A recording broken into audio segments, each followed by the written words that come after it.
Hello everyone, welcome back to zero YouTube channel. This is Shivani Keswani और आज मैं आपके लिए लेके आई हूँ LIC AAO के प्रीलिम्स का रिव्यू सेल्फ गिवन एनालिसिस लेके आई हूँ। 2023 का ये एग्जाम है और इसकी पहली शिफ्ट में मेरा एग्जाम था और मैं आपको बताऊंगी किस टाइप का एग्जाम है। और आप टेंशन मत लीजिएगा, मैं आपका कंपटीशन नहीं बढ़ा रही हूँ, मैंने सिर्फ रिव्यू देने के लिए एग्जाम दिया है, मैंने अटेम्प्ट्स नहीं किए हैं। So don't worry.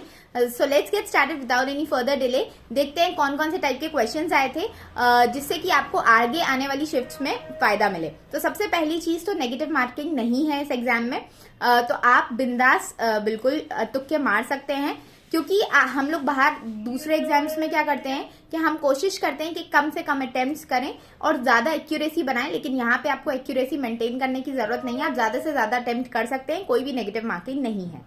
सबसे पहले हम बात करेंगे रीजनिंग सेक्शन की। थोड़ा सा बैकग्राउंड नॉइस आप अवॉइड कीजिएगा। अभी मैं अपने घर पे नहीं हूँ, स्टूडियो में नहीं हूँ, इसलिए थोड़ा सा आप मैनेज कीजिए। सबसे पहले बात करेंगे रीजनिंग की। तो रीजनिंग में पजल्स बहुत सारे आए थे, मिसलीनियस बहुत कम आए थे। मिसलीनियस से स्टार्ट करते हैं। सबसे पहले सिलॉग्स आए थे आपके 3 क्वेश्चंस, बहुत ही इजी लेवल के, बिल्कुल हलवा, मतलब आप बहुत जल्दी से आराम से उसको कर लेंगे। इसके बाद डायरेक्शन डिस्टेंस का एक क्वेश्चन आया था जिसमें थोड़ा सा उन्होंने मॉडरेट लेवल का कर दिया था। एक क्वेश्चन उन्होंने घुमावदार पूछा था, 2 क्वेश्चन बहुत इजी, मतलब 3 क्वेश्चन आपके डायरेक्शन डिस्टेंस के आए थे। इसके बाद मीनिंगफुल वर्ड का हमेशा आता है कि एक वर्ड दे दिया आपका, उसका 2nd, 3rd, 5th और 6th वर्ड से कौन सा एक वर्ड बन सकता है मीनिंगफुल। एक ऑड वन आउट का एक क्वेश्चन आ गया था कि जैसे आपके 4 लेटर्स होते हैं ABCD, वो 4 लेटर्स किस कुछ उसमें पैटर्न फॉलो हो रहा होता है, तो वो वाला एक क्वेश्चन आया था। वर्ड फॉर्मेशन का एक क्वेश्चन आया था और ऑर्डर रैंकिंग के का भी एक क्वेश्चन आया था। तो ये तो मिसलीनियस वाला था। इसके बाद पजल्स की बात करेंगे तो पजल्स में एक तो फ्लोर वाला पजल आया था, 8 फ्लोर्स थे उसमें। एक आपका स्क्वायर वाला पजल आया था जो थोड़ा सा लेवल था जिसका अच्छा, क्योंकि उसमें उन्होंने 4 कॉर्नर्स पे बिठा दिए, 4 मिडिल में बिठा दिए, 4 को इनसाइड दिखा दिया और 4 को आउटसाइड दिखा दिया, तो वहां पे आप थोड़ा सा फंस सकते थे।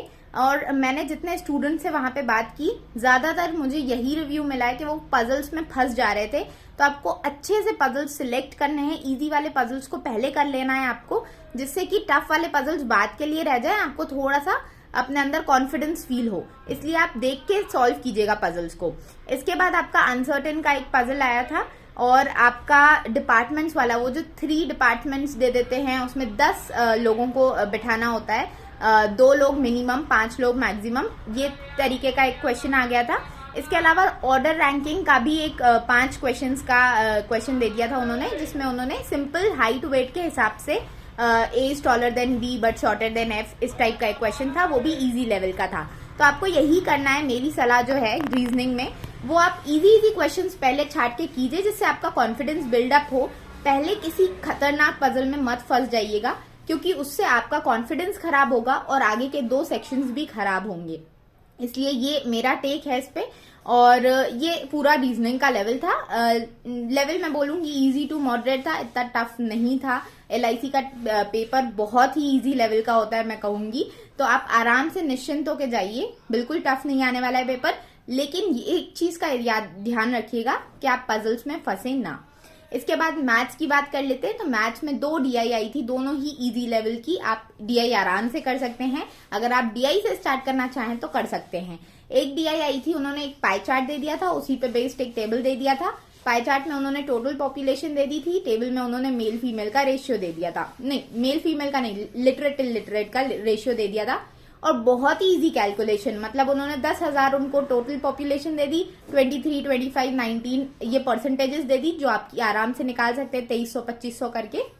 और फिर लिटरेट इलिटरेट का भी जो रेशियो था वो भी बहुत इजी था, मतलब आपको कैलकुलेशन ना के बराबर करनी थी। क्वेश्चंस भी इजी लेवल के थे, आप आराम से कर सकते हैं। DI एक आई थी सोल्ड अनसोल्ड वाली, ABCD 4 थे, उन्होंने कुछ सामान सोल्ड किया और कुछ अनसोल्ड रह गया उनका, उस पे बेस्ड DI थी। तो उसमें सिर्फ ये था कि 36 से 48 ये उनका लाइन था, 36 से 48, फिर 48 से 60, मतलब उन्होंने आपको ये पहचानना होगा कि एक लाइन में कितने नंबर्स आ रहे हैं। तो यहाँ पे एक लाइन में 3 नंबर्स आ रहे थे, यहाँ पे आप थोड़ा फंस सकते थे, बाकी ये भी बहुत ही इजी था, क्वेश्चंस बहुत इजी थे। 5 या 6 रॉन्ग नंबर सीरीज आई थी आपकी, रॉन्ग नंबर सीरीज भी आसान थी। कुछ एक आध मॉडरेट होगी, बाकी सारी आसान थी, आप आराम से कर सकते थे। बाकी अप्रोक्सीमेशन की बात करूं तो अप्रोक्सीमेशन भी सिर्फ एक को छोड़ के बाकी सारे अथाह इजी थे, आराम से किए जा सकते थे बहुत कम टाइम में। बाकी सारे अर्थमेटिक के क्वेश्चंस आए थे आपके, पाइप सिस्टम से आया था आपका, वर्क टाइम एंड वर्क से आया था, ये सारे क्वेश्चंस आए थे नॉर्मल। उसमें भी आपको छांटना है कौन कौन से क्वेश्चंस डुएबल हैं, कौन से नहीं है। बाकी ये जो सारे क्वेश्चंस थे अर्थमेटिक के अलावा वो सारे डुएबल थे, तो इसलिए बिल्कुल भी डरना नहीं है। आपको सबसे पहले यही क्वेश्चंस करने हैं, लास्ट में अर्थमेटिक करनी है, और अर्थमेटिक में भी छांटना है कि कौन से क्वेश्चंस बनने लायक हैं कौन से नहीं, क्योंकि किसी भी एक क्वेश्चन में अगर आप फंस गए तो वो आपको परेशान कर देगा और उसके वजह से आपका आगे का पेपर अफेक्ट हो जाता है। इसके बाद बात करते हैं इंग्लिश की, तो इंग्लिश बहुत ही इजी लेवल की थी, मतलब मैंने इंग्लिश में पूरा अटेम्प्ट कर दिया, क्योंकि इंग्लिश क्वालिफाइंग नेचर की है तो उससे कोई भी फर्क नहीं पड़ेगा कट ऑफ पे। तो इंग्लिश बहुत ही इजी लेवल की आई थी आपकी। 10 तो सीधा सीधा रीडिंग कॉम्प्रिहेंशन से थे। रीडिंग कॉम्प्रिहेंशन किस पे था, एक फार्मर के लैंड पे, जो एग्रीकल्चर है उसमें कैसे आप एआई का यूज कर सकते हो, आर्टिफिशियल इंटेलिजेंस का, उस पे आया था। बहुत ही इजी लैंग्वेज का वो पैसेज था और डायरेक्टली आप आंसर्स उसमें से फाइंड कर सकते हो जो भी क्वेश्चन दिए थे।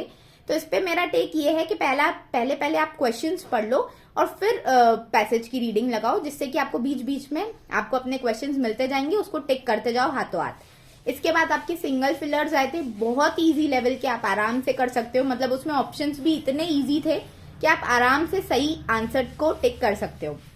इसके बाद एरर डिटेक्शन में भी बहुत इजी एरर्स आए थे, जैसे कि एक आया था कि all area in the all area, तो ऑल के साथ आपका प्लूरल लगता है, एरिया को एरियाज करना था, तो वो आपका एरर डिटेक्शन, तो बहुत ही सिंपल लेवल के एरर डिटेक्शन थे, आपको उसमें भी घबराने की जरूरत नहीं है।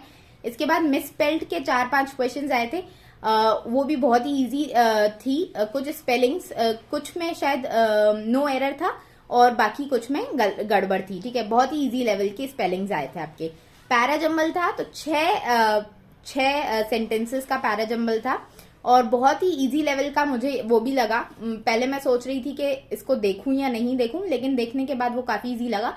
लेकिन मेरा टेक ये है कि आप पहले मिसलीनियस क्वेश्चंस कीजिए, मतलब आपका जो मिसस्पेल हो गया, आपका एरर डिटेक्शन हो गया, ये सारे क्वेश्चंस आप पहले कर लीजिए। उसके बाद आप पैराग्राफ रीड कीजिए, आपका जो कॉम्प्रिहेंशन है रीडिंग कॉम्प्रिहेंशन, और उसके बाद ही आप पैराजंबल को टच कीजिएगा, क्योंकि पैराजंबल बने ना बने उससे कोई ज्यादा फर्क नहीं पड़ेगा फिर आप पे, ठीक है। तो पैराजंबल का मैं आपको बता देती हूँ, आंसर क्या आया था, BDAEFC। जिन्होंने फर्स्ट शिफ्ट में दिया था वो मैच कर लेंगे, बताएंगे कमेंट सेक्शन में कि कैसा गया आपका एग्जाम। और मिलते हैं अगले वीडियो में, तब तक के लिए पढ़ाई करते रहिए। और मैंने व्लॉगिंग का एक चैनल चालू किया है, तो आप उस पर भी विजिट कर सकते हैं। देखिए, मैं आपको LIC AAO का जो व्लॉग बनाने वाली हूँ वो भी उस चैनल पे डालूंगी, वो देखिए आप। और आगे अभी मैं IBPS PO की सैलरी स्लिप दिखाने वाली हूँ, इसके बाद वाला वीडियो, तो जुड़ जाइए चैनल से अगर अभी तक आप नहीं जुड़े, सब्सक्राइब कीजिए। मिलते हैं अगले वीडियो में, तब तक के लिए अच्छे से पढ़ते रहिए और ऑल द वेरी बेस्ट जिनका नेक्स्ट शिफ्ट में एग्जाम है। Take care, bye bye.